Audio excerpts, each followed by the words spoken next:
বঙ্গবন্ধুর ভাস্কর্য ভেঙে ফেলার হুমকির প্রতিবাদে রাজধানীতে মানববন্ধন। ধর্মান্ধ গোষ্ঠীর কাছে মাথা নোয়াবে না আওয়ামী লীগ। ধৃষ্টতার বিরুদ্ধে সোচ্চার হওয়ার তাগিদ। কাল পদ্মা সেতুতে ৩৮তম স্প্যান বসানোর কাজ শুরু। সংযুক্ত হবে মাওয়া প্রান্তের সঙ্গে। ডিসেম্বরের মধ্যেই বসবে সবশেষ ৩টি। এবং করোনা আক্রান্ত ৯ জনের একজনই শিশু। ইউনিসেফের তথ্য, দেশে টানা ৫ দিন ধরে প্রতিদিনই শনাক্ত ২,০০০-এর বেশি। আজও ১৭ জনের মৃত্যু।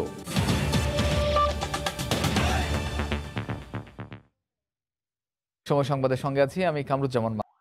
বঙ্গবন্ধুর ভাস্কর্য ভেঙে দেওয়ার হুমকির প্রতিবাদে জাতীয় প্রেস ক্লাবের সামনে মানববন্ধন করেছে বঙ্গবন্ধু ফাউন্ডেশন নামে একটি সংগঠন। অবিলম্বে জড়িতদের গ্রেফতারের দাবি জানানো হয় কর্মসূচি থেকে। সংগঠনটির নেতারা বলেন, ধর্মান্ধ গোষ্ঠী বঙ্গবন্ধুর ভাস্কর্যকে ইস্যু করে দেশকে অস্থিতিশীল করতে চায়। ভাস্কর্য কোনো মূর্তি নয়, ভাস্কর্য ঐতিহ্যের প্রতীক। এমন স্লোগানে আয়োজিত মানববন্ধনে অংশ নিয়ে বক্তারা বলেন, বঙ্গবন্ধুর ভাস্কর্য স্থাপনের বিরোধিতা যারা করে তারা মুক্তিযুদ্ধের শত্রুপক্ষ। বঙ্গবন্ধুর প্রতিকৃতি নিয়ে সমালোচনা এবং তাকে ভাঙার হুমকি দিয়েছেন।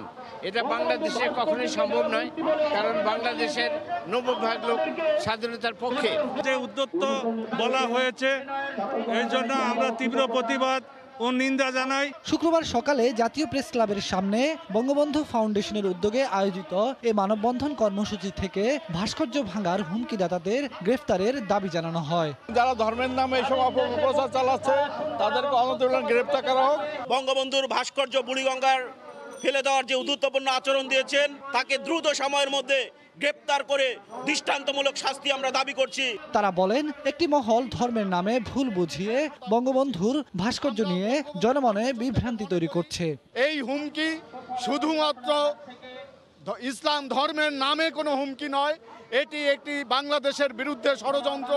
যারা বঙ্গবন্ধুর ভাস্কর্য ভেঙে ফেলার হুমকি দিয়েছেন, ক্ষমা না চাইলে তাদের বিরুদ্ধে রাষ্ট্রদ্রোহিতার মামলা করা হবে বলেও হুঁশিয়ারি দেওয়া হয় কর্মসূচি থেকে। বেলায়েত হোসাইন, সময় সংবাদ, ঢাকা। এদিকে দেরিতে হলেও জাতির পিতার ভাস্কর্য ইস্যুতে সরব হচ্ছে আওয়ামী লীগ। দলটি বলছে, ধর্মান্ধ গোষ্ঠীর সঙ্গে কোনো আঁতাত বা সমঝোতা করছে না সরকার। সময় মতো এসব কর্মকাণ্ডের সমুচিত জবাব দেওয়া হবে রাজনৈতিকভাবে। তবে বুদ্ধিজীবী মহলের দাবি, শুধু জন্মশতবার্ষিকীতেই নয়, বঙ্গবন্ধুকে হেয় করার যে কোনো ধৃষ্টতার বিরুদ্ধে আরও বেশি সোচ্চার থাকার দায়িত্ব নিতে হবে আওয়ামী লীগকেই। দেবাশিস রায়ের রিপোর্ট। বাংলাদেশের স্রষ্টা, স্বাধীন দেশের প্রতিষ্ঠাতা জাতির পিতা বঙ্গবন্ধু শেখ মুজিবুর রহমানের ভাস্কর্য নির্মাণে বাধা দেয়ার ইস্যুতে গেল সপ্তাহ থেকেই বিরোধিতার নতুন উন্মাদনায় মেতেছে দেশের বেশ কটি ধর্মীয় সংগঠন। তাদের দাবি, ভাস্কর্যের নামে মূর্তি স্থাপনের কোনো উদ্যোগ তারা সফল হতে দেবে না দেশে। মুসলিম দেশ সৌদি আরব, ইন্দোনেশিয়ার মতো জায়গায় ভাস্কর্যের ব্যবহার পুরনো হলেও বাংলাদেশে এর বিরোধিতায় নেমেছে খেলাফতে মজলিসের মতো কিছু ধর্মীয় সংগঠন। মূর্তি ও ভাস্কর্যের পার্থক্যও মানতে নারাজ এমন দলগুলোর অনুসারীরা। স্বাধীন করার বিশ্লেষকরা বলছেন, মূর্তি ও ভাস্কর্যের অপব্যাখ্যায় জাতির পিতাকে পরিকল্পিতভাবে হেয় করা হচ্ছে। বঙ্গবন্ধুর জন্মশতবার্ষিকীতে দাঁড়িয়ে যখন বঙ্গবন্ধুর ভাস্কর্যের বিরোধিতা করা হয়, তখন যদি এর বিরুদ্ধে আওয়ামী লীগ সাংগঠনিকভাবে মাঠে না নামে, তার মানে হচ্ছে যে এদেশে আরেকবার পাকিস্তানকে পুনঃপ্রতিষ্ঠার পথে দেশকে ধাবিত করা হবে। বঙ্গবন্ধুকে আমি একটা খলনায়ক হিসেবে জনগণের সামনে পরিচিত করবার একটা ক্ষেত্র জমিন তৈরি করে দিয়েছে। এর জন্য কে দায়ী হবে? হেফাজত যত না দেয়, তার চেয়ে তো বেশি দায়ী করবো আমি সরকারকে। ধর্মকে ব্যবহার করে ভাস্কর্য নির্মাণে বাধা দিয়ে পশ্চাৎগামী গোষ্ঠী গভীর ষড়যন্ত্রে নেমেছে বলেও মনে করেন বুদ্ধিজীবীদের কেউ কেউ। আওয়ামী লীগের একজন নেতা এটা নিয়ে কথা বলেনি। কেন বলেননি? তাদের শরীরে কি বঙ্গবন্ধুর উত্তরাধিকারের রক্ত নেই? তারা কি বঙ্গবন্ধুর আদর্শের উত্তরাধিকারী নন? এই প্রশ্ন তো আমরা জাতির পিতার শতবর্ষে এই প্রশ্নটা আওয়ামী লীগকে করতেই পারি। আমরা ভাস্কর্য নিয়ে যখন কথা বলা হয় ধর্মের নামে, তখন আসলে ধর্মকে নিয়ে রাজনীতির হাতিয়ার হিসেবে ব্যবহার করার চেষ্টা হয়। জাতির পিতাকে অবমাননার এমন ঘটনায় কি ভাবছে আওয়ামী লীগ, এমন প্রশ্নের জবাবে দলের এই নেতা বলছেন, জনগণকে সঙ্গে নিয়ে স্বাধীনতা বিরোধীদের মোকাবিলা করা হবে সাংগঠনিকভাবেই। ধর্ম ব্যবসায়ীদের বিরুদ্ধে রাজনৈতিক কর্মসূচি, সাংগঠনিক কর্মকাণ্ডে প্রতিবাদ জানানোর রাজনৈতিক কোনো ঘোষণার কোনো প্রয়োজন আছে বলে আমি মনে করি না। এদের সাথে কোনো আপোষ নাই, এদের সাথে কোনো সমঝোতার কোনো সুযোগ নেই। এদেরকে অতীতে যেভাবে মোকাবেলা করেছি আগামী দিনে একই পদ্ধতিতে যাব। দেশের সফলতা ও সক্ষমতায় ঈর্ষান্বিত গোষ্ঠী ধর্মীয় সংগঠনগুলোকে কাজে লাগিয়ে অস্থিতিশীল পরিস্থিতি তৈরি করতে চাইলেও তা রুখে দেওয়ার সব প্রস্তুতি রয়েছে বলে জানাচ্ছে আওয়ামী লীগ। দেবাশিস রায়, সময় সংবাদ, ঢাকা। মাওয়া পাড়ের সঙ্গে যুক্ত হচ্ছে পদ্মা সেতু। কাল 1 ও 2 নম্বর পিলারের বসানো শুরু হবে সেতুর 38 নম্বর স্প্যান। এক সপ্তাহের ব্যবধানে বসতে যাওয়া এই স্প্যানের মাধ্যমে দৃশ্যমান হবে প্রায় 6.25 কিলোমিটার সেতু। সবশেষ 3টি স্প্যান বসবে ডিসেম্বরের মধ্যেই। সাইফুল ইসলামের ছবিতে হেসান জুয়েলের রিপোর্ট। 41 স্প্যানের মধ্যে পদ্মা এখন দৃশ্যমান 37টি স্প্যান। এর মধ্যে জাজিরা প্রান্তে 29টি আর মাওয়া প্রান্তে 8টি। নতুন স্প্যানটি বসতে যাচ্ছে সেতুর একেবারে শুরুতে, অর্থাৎ 1 ও 2 নম্বর পিলারের উপর। সবচেয়ে শুরুর স্প্যান হলেও এত দেরিতে বসার কারণ ইংরেজি এস বর্ণমালা আকৃতির পদ্মা সেতুর প্রতিটি স্প্যানের ডিজাইন আলাদা। এই স্থানের স্প্যানটির যন্ত্রাংশ চীন থেকে এসেছে অনেক পরে। এছাড়া অন্যান্য পিলারের চেয়ে 1 নম্বর পিলারের গঠন সম্পূর্ণ ভিন্ন। সাধারণত অন্য পিলারগুলোতে 6টি থেকে 7টি পাইল ব্যবহার করা হলেও শক্তিশালী এই পিলারটিতে ব্যবহার করা হয়েছে 16টি পাইল। এই পিলার দিয়ে সেতুতে গাড়ি ও ট্রেন প্রবেশ করবে। তবে অন্য স্প্যানগুলো পানিতে বসানো হলেও 38তম স্প্যানের একটি পিলার মাওয়া পারে। মাটিতে পিলার থাকার কারণে স্প্যান নিয়ে ক্রেন আসার জন্য নদীর পাড়ের বড় একটি অংশ কেটে ফেলতে হচ্ছে। দিনরাত 24 ঘন্টা ড্রেজার চালিয়ে সরিয়ে ফেলা হচ্ছে মাটি। একটি নির্দিষ্ট দূরত্ব থেকে স্প্যানবাহী ক্রেন কাজ করার জন্য প্রয়োজনীয় প্রস্তুতি নেওয়া হচ্ছে। 38তম স্প্যানটি বসানোর পর বাকি থাকবে আর মাত্র 3টি স্প্যান। এই স্প্যানটি বসানোর মাধ্যমে পদ্মা সেতুর সঙ্গে সংযোগ ঘটবে মাওয়া প্রান্তের, অর্থাৎ কেউ একজন চাইলে হেঁটে মাওয়া প্রান্ত থেকে পদ্মা সেতুতে উঠতে পারবেন। বাকি থাকবে আর অর্ধ কিলোমিটারেরও কম সেতু দৃশ্যমান করা। চলতি মাসে আরও একটি স্প্যান বসানোর মাধ্যমে সে দূরত্ব কমিয়ে আনা হবে। হেসান জুয়েল, সময় সংবাদ, মাওয়া, মুন্সিগঞ্জ। অনিয়মের বিরুদ্ধে সরকার কঠোর অবস্থানে জানিয়ে আওয়ামী লীগের সাধারণ সম্পাদক ওবায়দুল কাদের বলেছেন, যেখানে অনিয়ম হচ্ছে সেখানেই অভিযান চালানো হচ্ছে। সকালে ঢাকা রিপোর্টার্স ইউনিটিতে মিট দ্য প্রেস অনুষ্ঠানে ভার্চুয়ালি বক্তব্য রাখেন তিনি। ওবায়দুল কাদের বলেন, নির্বাচন ও আন্দোলনে ব্যর্থ হয়ে নালিশের রাজনীতি করছে বিএনপি।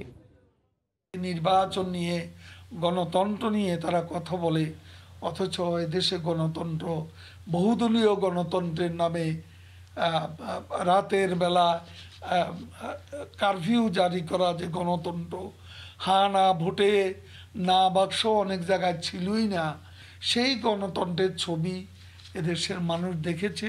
কিভাবে নির্বাচনের নামে প্রহসন করা হয়েছে। আজকে তাদের মুখে গণতন্ত্র শোভা পায় না। সরকার পরিকল্পিতভাবে এজেন্ট দিয়ে বাসে আগুন দিয়ে বিএনপির ঘাড়ে দায় চাপাচ্ছে বলে অভিযোগ করেছেন দলটির মহাসচিব মির্জা ফখরুল ইসলাম আলমগীর। বিকেল এক অনুষ্ঠানে অনলাইনে যোগ দিয়ে তিনি এ অভিযোগ করেন। সরকারের সঙ্গে ভিন্ন মত পোষণ করলেই এর একটা ভীতি সৃষ্টি হয়, যেহেতু গুম করে দিতে পারে। আপনারা ইতিমধ্যে জানেন যে এই নিয়ে আন্তর্জাতিক বিশ্বেও বাংলাদেশের ভাবমূর্তি প্রচন্ড ভাবে ক্ষুণ্ণ হয়েছে। নিজেরাই পরিবহনে অগ্নিসংযোগ করে বিএনপি নেতা কর্মীদের মামলা সাজিয়ে মামলা দিয়ে দেওয়া হয় এবং তারপর তাদেরকে হয়রানি করা হয়, গ্রেফতার করা হয়, নির্যাতন করা হয়। এবং ইতিপূর্বেও আপনারা দেখেছেন আওয়ামী লীগ সরকার আসার পর থেকেই নতুন একটি যে ত্রাসের যে সংস্কৃতি সেটা শুরু হয়েছে, গুম। কথা ছিল চুক্তির 3 মাসের মধ্যেই শুরু হবে রোহিঙ্গাদের নিজ দেশে প্রত্যাবর্তন। 3 বছর পরও ফলাফল শূন্য। দফায় দফায় সময় ঠিক করা হয়েছে, কেবল ফিরে যায়নি একজন রোহিঙ্গাও। এজন্য মিয়ানমারের ছলচাতুরিকে এককভাবে দোষ দিচ্ছেন পররাষ্ট্রমন্ত্রী। তবে বিশ্লেষকরা মনে করেন, তড়িঘড়ি করে করা চুক্তিটি কার্যকরে মিয়ানমারের ওপর আন্তর্জাতিক সম্প্রদায়কে চাপ দেওয়ার জন্য বাংলাদেশকে সক্রিয় হতে হবে। এহসান জুয়েলের রিপোর্ট। 2017 সালের আগস্টে রোহিঙ্গাদের ঢল নামার পর একটা বড় শরণার্থী সমস্যার মুখে পড়ে বিশ্ব। চারদিকে আন্তর্জাতিক চাপ, তৎপর বিশ্ব সংস্থাগুলো।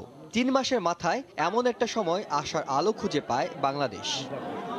23 নভেম্বর মিয়ানমারের রাজধানী নাইপিদোতে দুই পক্ষের উপস্থিতিতে হয় চুক্তি। সেই চুক্তি অনুযায়ী 3 মাসের মধ্যে অর্থাৎ 2018 সালের জানুয়ারি মাসে শুরু হওয়ার কথা প্রথম দফা প্রত্যাবর্তন। এ নিয়ে জয়েন্ট ওয়ার্কিং কমিটির বৈঠক হয়েছে 3টি, যাওয়ার তারিখ ঠিক হয়েছে 3 দফা। মিয়ানমারের হাতে 1 লাখের বেশি রোহিঙ্গার তালিকাও তুলে দেওয়া হয়েছে, কিন্তু সবই বিফলে গেছে। আমরা সবসময় রেডি, কিন্তু তারা রাজি নেয় না, বলে নিবে কিন্তু আসলে কোনো ব্যবস্থা করে না। তাদের 100 বার যদি আমরা নক করি, তারা তখন হয়তো 2 বার রিপ্লাই করে, কথা বলে না, চুপ করে থাকে। শুধু মুখের কথায় কূটনীতিতে চিড়ে ভিজে না।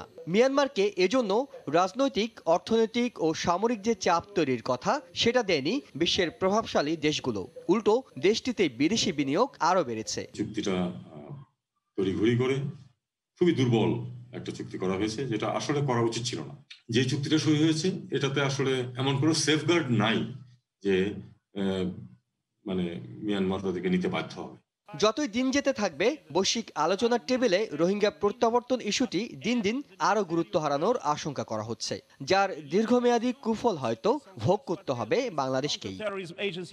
হিসান জুয়েল, সময় সংবাদ, ঢাকা। সাপ্তাহিক ছুটির দিনে কক্সবাজারের সমুদ্র সৈকতে নেমেছে পর্যটকের ঢল। আনন্দ আর হৈহুল্লোড়ে মাতোয়ারা হাজার হাজার ভ্রমণ পিপাসু। চাপ বেশি থাকায় হোটেল, মোটেল, রেস্তোরাঁয় হয়রানির শিকার হওয়ার অভিযোগ পর্যটকদের। দেশের দূর দূরান্ত থেকে আসছেন পর্যটক। বালিয়াড়ি ডিঙিয়ে নামছেন সাগর তীরে, আবার অনেকে নামছেন শীতল সাগরের স্বচ্ছ জলরাশিতে। সব বয়সের মানুষের আনন্দ আর হৈহুল্লোড়ে মাতোয়ারা সাগর তীর। করোনার কারণে সৈকতে প্রবেশে মাস্ক পরার নির্দেশনা থাকলেও তা মানছেন না কেউই। ঘরবন্দি জীবন থেকে একটু প্রশান্তি খুঁজতে সৈকতের শহরে ছুটে আসেন বলে জানালেন পর্যটকরা। বোরিং একটা পরিবেশ, এই জায়গায় আসলে মনটা অটোমেটিক ভালো হয়ে যায়, এই কারণেই আর কি এই জায়গায় ছুটে আসা। এই জায়গায় কিন্তু কক্সবাজার মানে অনেক দিন পরে এসে মনে হচ্ছে যে আসলে যে অন্য একটা জগতে চলে আসছি, খুব সুন্দর লাগতেছে। বাচ্চাগুলো একেবারে মানে বন্দি জীবন, হঠাৎ মনে হলো যে যাই একটু ওদেরকে চেঞ্জ করে আসি, চেঞ্জের জন্যই আসা। সাপ্তাহিক ছুটির দিনে বিপুল সংখ্যক পর্যটক আগমনে বেপরোয়া পর্যটন ব্যবসায়ীরা। হোটেল, মোটেল, রেস্তোরাঁ ও পর্যটন স্পটগুলোতে নানাভাবে হয়রানির শিকার হচ্ছেন বলে অভিযোগ পর্যটকদের। রুম পাইতে গেলে অনেক বেগ পেতে হয়েছে, আমরা অনেক ঘুরছি। খাবারের দামটা যে পরিমাণ রাখতেছে ওই পরিমাণে আসলে মানুষকে হয়রানি করা হচ্ছে। লাইফগার্ড বলছে এটা মানে পর্যাপ্ত বলে মনে হচ্ছে না। ট্যুরিস্ট পুলিশ জানিয়েছে পর্যটকের চাপ বাড়ায় সমুদ্র সৈকত ও পর্যটন স্পটগুলোতে সার্বক্ষণিক বাড়তি নিরাপত্তার ব্যবস্থা নেওয়া হয়েছে। কলাতলি, সুগন্ধা বিচ এবং লাবণী পয়েন্ট প্রত্যেকটা জায়গায় আমাদের ট্যুরিস্ট পুলিশের নিরাপত্তার জোরদার আছে।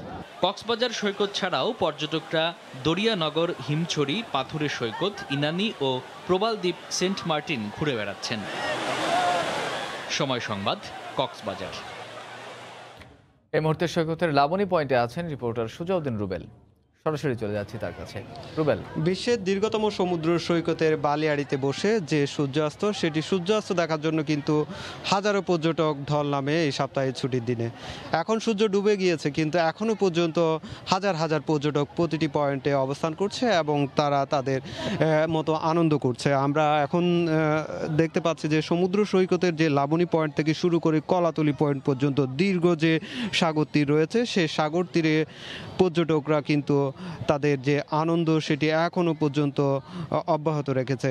বিকেলের আমরা দুপুরে যেসব পর্যটকরা এসেছিল তারা কিন্তু অনেকটাই হোটেলে কক্ষে চলে গিয়েছিল, কিন্তু আবার বিকেল 3টার পর থেকে আবারও পর্যটকের চাপ বাড়তে থাকে এবং এই পর্যটকের পাশাপাশি আমাদের স্থানীয় যে দর্শনার্থী রয়েছে তারাও কিন্তু আজকে সাপ্তাহিক ছুটির দিন হওয়ায় ছুটে এসেছে এবং তারাও কিন্তু ভিড় করছে। এই দুই যে পর্যটক এবং স্থানীয় দর্শনার্থীর ভিড়ে কিন্তু এখন সাগর তীর পুরোই পরিপূর্ণ।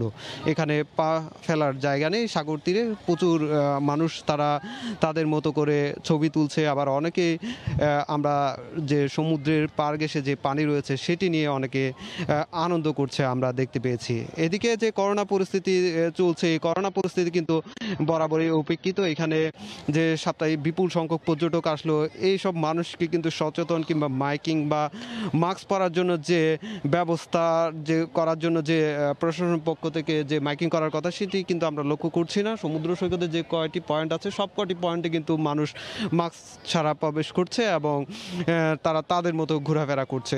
আমরা এই ব্যাপারে আসলে প্রশাসনের যে পদক্ষেপ নেওয়ার কথা, এখানে ট্যুরিস্ট পুলিশ রয়েছে, বিচ কর্মী রয়েছে, জেলা প্রশাসনের একজন নির্বাহী ম্যাজিস্ট্রেট রয়েছে, কিন্তু আজকের সাপ্তাহিক ছুটির দিন হওয়াতেও কিন্তু এদেরকে একজনকেও দেখা যায়নি। তবে নিরাপত্তার বিষয়টি নিয়ে ট্যুরিস্ট পুলিশ আমাদেরকে জানিয়েছে যে এখন যেহেতু সাপ্তাহিক ছুটির দিন, তার উপর শীত মৌসুম শুরু হয়েছে, পর্যটকের আনাগোনাও বাড়ছে, তার কারণে কিন্তু যারা পর্যটকরা এসেছেন তাদের নিরাপত্তায় সব ধরনের উদ্যোগ নিয়েছে। শুধু কক্সবাজার সমুদ্র সৈকত নয়, কক্সবাজার সমুদ্র সৈকত ছাড়াও যে 11টি পর্যটন স্পট রয়েছে সেসব জায়গা সহ সেন্ট মার্টিনে কিন্তু পর্যটকরা ভিড় করছে। তো মামুন, এই ছিল আমার কাছে কক্সবাজার থেকে সবশেষ। সাপ্তাহিক ছুটির দিন হয় কক্সবাজার সমুদ্র সৈকতে নেমেছে পর্যটকের ঢল। সে খবর জানাতে সৈকতের লাবণী পয়েন্ট থেকে জানাচ্ছিলেন সহকর্মী সুজাউদ্দিন রুবেল। এদিকে পর্যটকদের বিনোদনের জন্য রাঙ্গামাটিতে চলতি মাসে চালু হতে যাচ্ছে বিলাসবহুল ওয়াটার বাস। এতে চড়ে পর্যটকরা উপভোগ করতে পারবেন কাপ্তাই হ্রদের পাহাড়ের সৌন্দর্য, নীল জলরাশি, ঝর্ণা ও প্রকৃতির অপরূপ দৃশ্য। এ ধরনের উদ্যোগ পর্যটন শিল্প বিকাশে ভূমিকা রাখবে বলে মনে করেন ব্যবসায়ীরা। হেফাজত সবুজের পাঠানো তথ্য ছবি নিয়ে রিপোর্ট। প্রাকৃতিক অপরূপ সৌন্দর্যের লীলাভূমি রাঙ্গামাটি।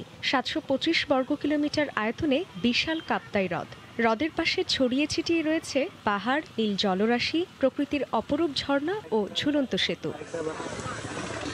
প্রাকৃতিক এসব সৌন্দর্য উপভোগ করতে প্রতি বছর হাজার হাজার পর্যটক ছুটে আসেন পাহাড়ি এই জনপদে। পর্যটকরা এতদিন ইঞ্জিন চালিত নৌকায় চড়ে হ্রদের সৌন্দর্য উপভোগ করতেন। এখন ভ্রমণের সুবিধার্থে প্রথমবারের মতো যুক্ত হচ্ছে ওয়াটার বাস। খুব ভালো লাগছে, এটা আধুনিকতার ছোঁয়া আছে এটাতে। ওয়াটার বাসটা পর্যটকদের জন্য একটা বিশাল একটা সারপ্রাইজ। বোটটা মোটামুটি আরামদায়ক, লাইফ জ্যাকেট, লোকের সেফটি আছে। এই প্রথমবার আমার এই বোটটাতে বাসটাতে চড়ে অনেক মজা লেগেছে। ছোট বাচ্চারা যারা আসে, অনেকে হয়তো সাঁতার জানে না, তাদের জন্য সবচেয়ে নিরাপদ এরকম একটা ব্যবস্থা। এটা 100% নিরাপদ বলে আমি মনে করি। এটার ভিতরে জিপিএস আছে, ফুললি এয়ার কন্ডিশন। আধুনিক প্রযুক্তির বিলাসবহুল তরি হ্রদে ভাসবে চলতি মাসেই বলে জানালেন উদ্যোক্তা। রাঙামাটির যে আমাদের সাজেক যাওয়ার যে ব্যবস্থা, এই বোটেই আমরা নিরাপদ বলে মনে করছি, যে যার কারণে আমরা এই বোট এখন হয়তো একটা আনছি, ভবিষ্যতে আরও কয়েকটা আনার চিন্তাধারা করেই আমরা সামনে আগাচ্ছি। আর চেম্বার নেতা জানালেন এই ধরনের উদ্যোগ পর্যটন শিল্প বিকাশে ভূমিকা রাখবে। পর্যটনকে বিকশিত করার জন্য সাধারণ মানুষ যেন আগ্রহী হয়, সেদিক তাদেরকে আমরা উৎসাহিত করব। রাঙ্গামাটির সৌন্দর্য উপভোগ করতে প্রতি বছর ছুটে আসেন 3 লাখেরও বেশি পর্যটক। সময় সংবাদ, রাঙ্গামাটি।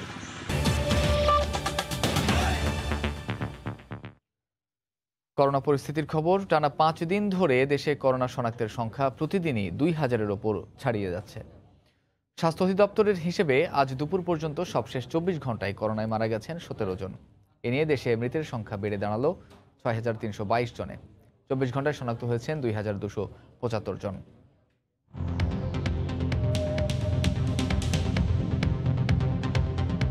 গত 24 ঘন্টায় কোভিড-19 নমুনা পরীক্ষা করা হয়েছে 15,607 জনের। এ পর্যন্ত মোট নমুনা পরীক্ষা হয়েছে 26,22,559 জনের। 24 ঘন্টায় নতুন শনাক্ত হয়েছেন 2,275 জন। এ নিয়ে দেশে মোট শনাক্তের সংখ্যা 4,43,434 জন। 24 ঘন্টায় মারা গেছেন 17 জন। এ পর্যন্ত করোনা আক্রান্ত হয়ে মারা গেলেন 6,322 জন। করোনা থেকে গত 24 ঘন্টায় সুস্থ হয়েছেন 1,709 জন। এ পর্যন্ত মোট সুস্থ হয়েছেন 3,58,431 জন।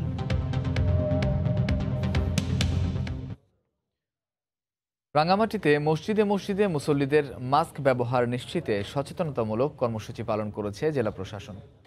শুক্রবার জুমার নামাজের আগে মাস্ক না থাকা মুসল্লিদের মাঝে মাস্ক বিতরণ করা হয়। পাশাপাশি মসজিদে মাস্ক ব্যবহারের প্রয়োজনীয়তা তুলে ধরে সব ধর্মীয় প্রতিষ্ঠানে স্বাস্থ্যবিধি মেনে চলার আহ্বান জানানো হয়। একই সময়ে জেলা শহরের 10টি মসজিদে এ প্রচার অভিযান চলে জেলা প্রশাসনের উদ্যোগে। খুতবা শেষে করোনার দ্বিতীয় ঢেউ মোকাবিলায় সরকারের বিধিনিষেধ মেনে চলতে সবার প্রতি অনুরোধ জানান মসজিদের ইমামরা। শিশুদের জন্য নীরব ঘাতক হয়ে উঠছে কোভিড-19। করোনা আক্রান্ত 9 জনের মধ্যে একজনই শিশু। নিউ ইয়র্ক থেকে প্রকাশিত এক প্রতিবেদনে এমন ভয়াবহ তথ্য জানিয়েছে ইউনিসেফ। করোনার অব্যাহত সংক্রমণ ও দ্বিতীয় বছরেও এর ব্যাপক প্রভাব সম্পর্কে সতর্ক করে শিশু কিশোরদের করোনা থেকে দূরে রাখতে এখনই প্রয়োজনীয় ব্যবস্থা নেওয়ার তাগিদ দিয়েছে সংস্থাটি। শিশুরা করোনায় আক্রান্ত হয় না প্রচলিত এমন ধারণা থাকলেও জাতিসংঘের শিশু তহবিল সংস্থা ইউনিসেফ জানিয়েছে বিশ্বে করোনা আক্রান্ত 9 জনের মধ্যে একজন শিশু বা কিশোর কিশোরী। 87টি দেশের আক্রান্ত 2,57 লাখ মানুষের মধ্যে 11% শিশু কিশোর। এক প্রতিবেদনে করোনার অব্যাহত সংক্রমণে শিশুদের উপর ভয়াবহ প্রভাব সম্পর্কে সতর্ক করেছে সংস্থাটি।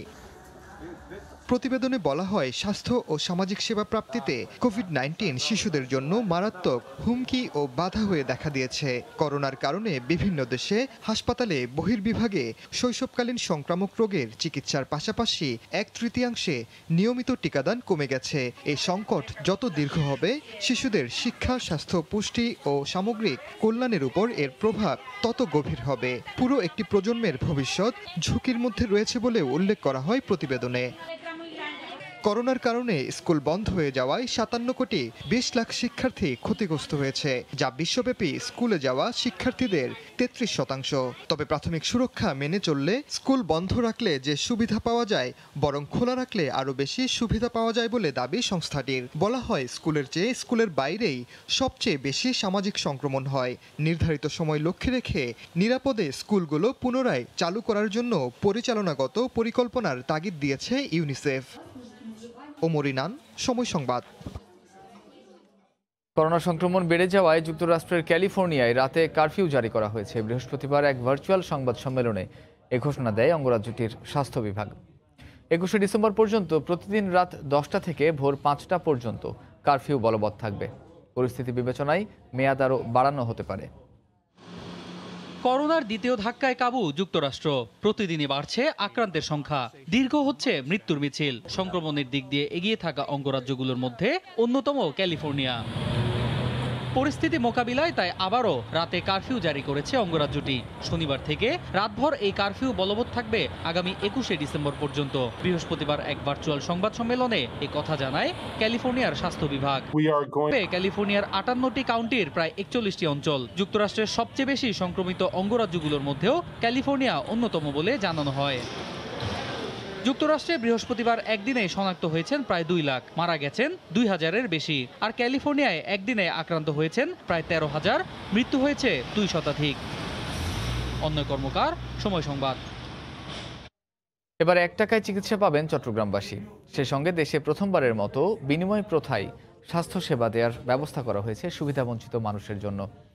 নগরীর সাগরিকা এলাকায় চালু হতে যাচ্ছে 50 শয্যার বিদ্যানন্দ মা ও শিশু হাসপাতাল, যেখানে মাসে 10,000 রোগীকে সেবা দেওয়া সম্ভব বলে মনে করে বিদ্যানন্দ ফাউন্ডেশন।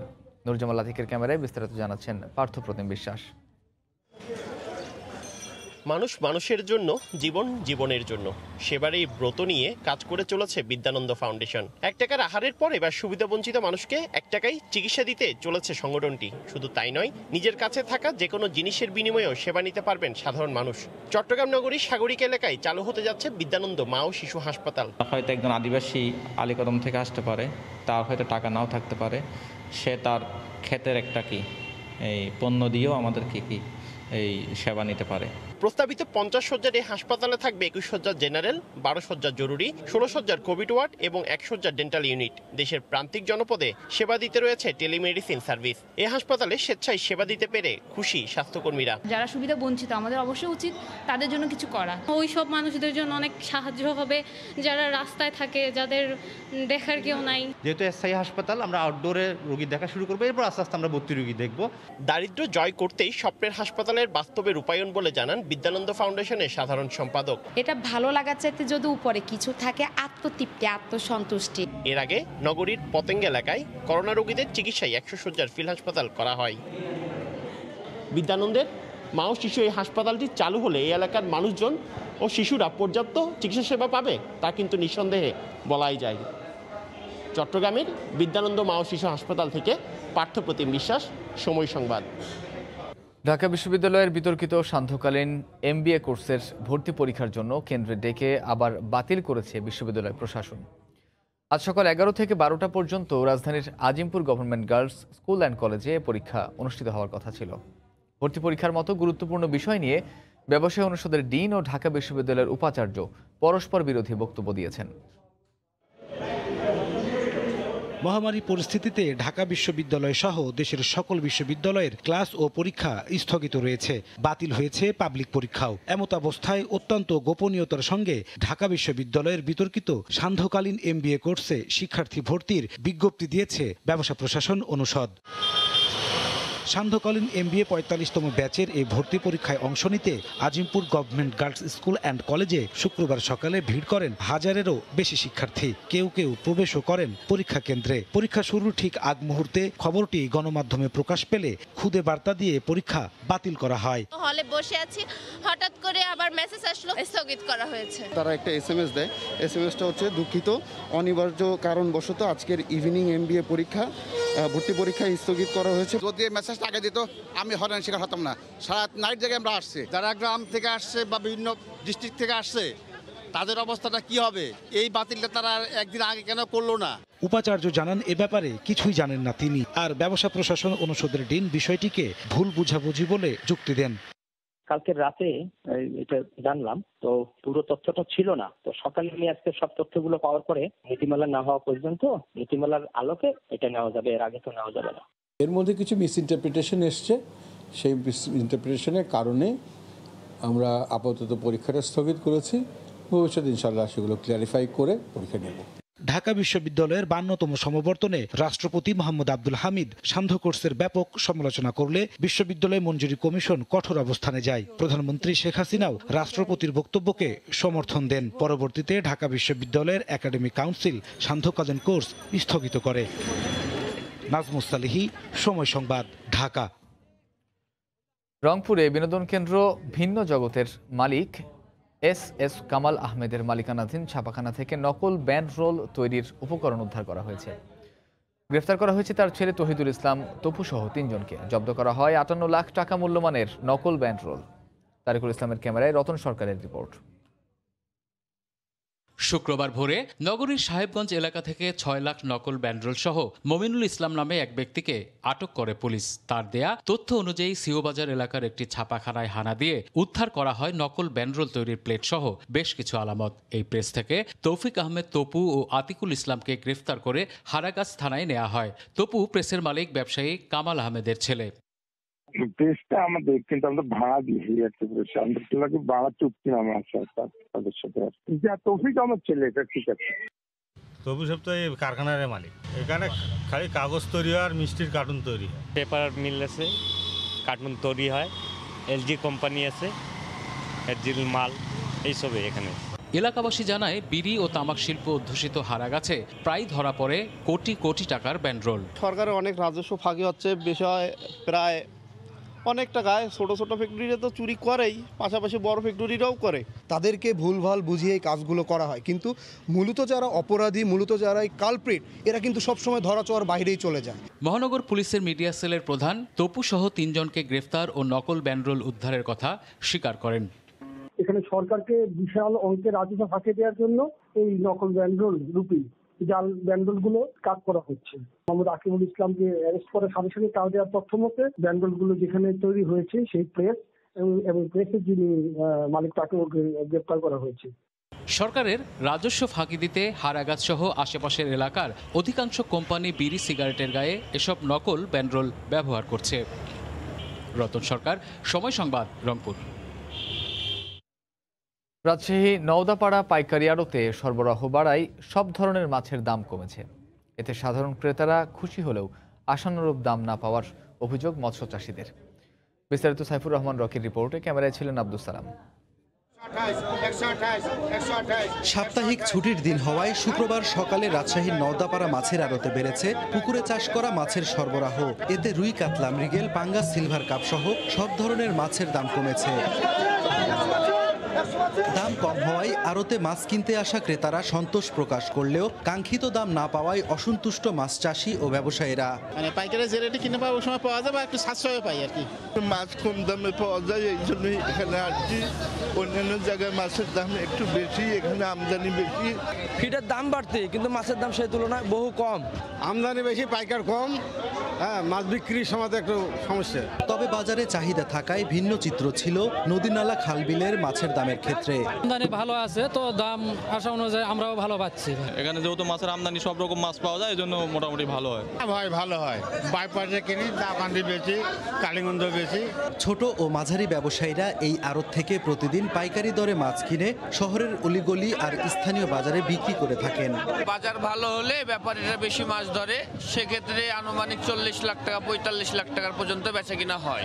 এখানে যেহেতু বাকিতে মাছ বিক্রয় করা হয় এবং তাদের কাছ থেকে পরের দিন এখানে আমরা টাকাগুলো কালেকশন করি। মাছের সরবরাহ বেশি থাকলে এই আড়তে প্রতিদিন গড়ে প্রায় 40 লাখ টাকার মাছ বেচা কেনা হয়। এখানকার তাজা মাছ ট্রাকযোগে চলে যাচ্ছে দেশের বিভিন্ন প্রান্তে। সাইফুর রহমান রকি, সময় সংবাদ, রাজশাহী। আবারও দেশের বাইরের খবর। ডোনাল্ড ট্রাম্পকে যুক্তরাষ্ট্রের ইতিহাসে সবচেয়ে দায়িত্বজ্ঞানহীন প্রেসিডেন্ট বলে মন্তব্য করেছেন দেশটির সদ্যজয়ী প্রেসিডেন্ট জো বাইডেন। এর মধ্যেই আবারও ভোট জালিয়াতি ও কারচুপির অভিযোগ এনেছে রিপাবলিকান শিবির। নিউ ইয়র্ক থেকে আরও জানাচ্ছেন হাসানুজ্জামান সাকি।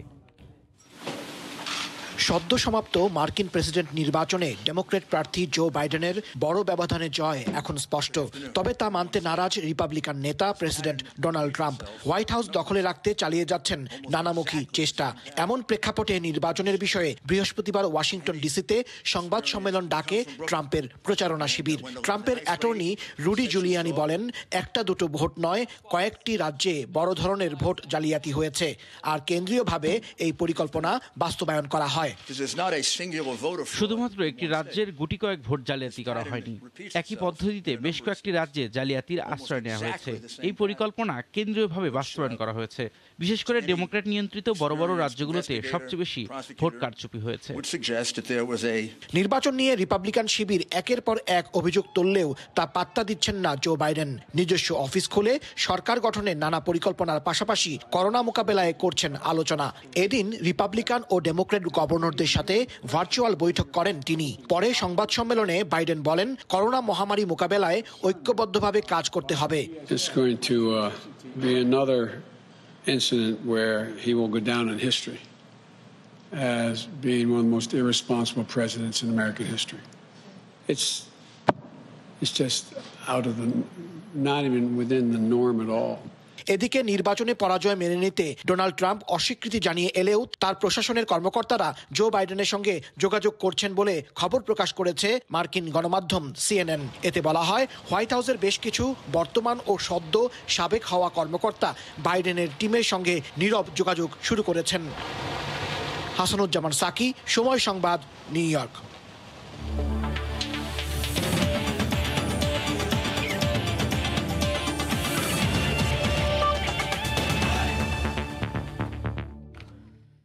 কাতারে বিশ্বকাপ প্রাক বাছাইয়ের ম্যাচ খেলতে যাওয়া বাংলাদেশ দলে হানা দিয়েছে করোনা ভাইরাস। পরীক্ষায় সব ফুটবলারের ফলাফল নেগেটিভ এলেও দলের ম্যানেজার ও ফিজিওর ফলাফল পজিটিভ এসেছে। বৃহস্পতিবার সকালে কাতারের উদ্দেশ্যে ছেড়ে যায় বাংলাদেশ জাতীয় ফুটবল দল। সেখানে পৌঁছানোর পর নিয়ম অনুযায়ী জামাল ভূঁইয়াদের করোনা পরীক্ষা করা হয়। সে পরীক্ষায় পজিটিভ ফলাফল এসেছে ম্যানেজার আমির খান ও ফিজিও ফুয়াদ হাসান হাওলাদারের। বর্তমানে তারা দুজনই আইসোলেশনে আছেন। যদিও স্বস্তির বিষয় হচ্ছে পরীক্ষায় কোনো ফুটবলারের দেহে করোনা ভাইরাস শনাক্ত হয়নি। শনিবার আরও এক দফা পুরো দলের করোনা টেস্ট করা হবে। এর আগে দেশ ছাড়ার আগে কোভিড টেস্টে হেড কোচ জেমিডের ফলাফল পজিটিভ আসে, তাই তাকে ছাড়াই কাতারে গেছে দল। এবার ম্যানেজার ও ফিজিও আক্রান্ত হওয়ায় বিশ্বকাপ প্রাক বাছাইয়ের ম্যাচের আগে সংখ্যা আরও বাড়ল। কাতারে নামার পরে তাদেরকে পুনরায় কোভিড টেস্ট করানো হয়। আজকে সেই রেজাল্ট আমরা পেয়েছি। আমাদের দলে আমাদের সকল খেলোয়াড় বা অন্যান্য কোচ, প্রধান প্রশিক্ষক, আমাদের অ্যাক্টিং প্রধান প্রশিক্ষক, অন্যান্য সবাই নেগেটিভ এসেছেন। বাট আমাদের দুজন কর্মকর্তা, আমাদের দলীয় ম্যানেজার জনাব আমির খান এবং দলীয় ফিজিও জনাব ফুয়াদ হাসান হাওলাদার, তারা দুজন কোভিড পজিটিভ এসেছেন। তো এই দুইজনের আবার আমাদেরকে আগামীকালকে আমরা পুনরায় তাদেরকে আবার টেস্ট করানো হবে আমাদের উদ্যোগে এবং কাতার ফুটবল ফেডারেশনের উদ্যোগে। এ পর্যায়ে শীর্ষ সংবাদ জানিয়ে দিচ্ছি আরেকবার। বঙ্গবন্ধুর ভাস্কর্য ভেঙে ফেলার হুমকির প্রতিবাদে রাজধানীতে মানববন্ধন। ধর্মান্ধ গোষ্ঠীর কাছে মাথা নোয়াবে না আওয়ামী লীগ, ধৃষ্টতার বিরুদ্ধে সোচ্চার হওয়ার তাগিদ। এবং কাল পদ্মা সেতুতে 38তম স্প্যান বসানোর কাজ শুরু, সংযুক্ত হবে মাওয়া প্রান্তের সঙ্গে। ডিসেম্বরের মধ্যে বসবে সবশেষ 3টি। এই ছিল এখনকার মতো, সঙ্গে থাকুন সময়।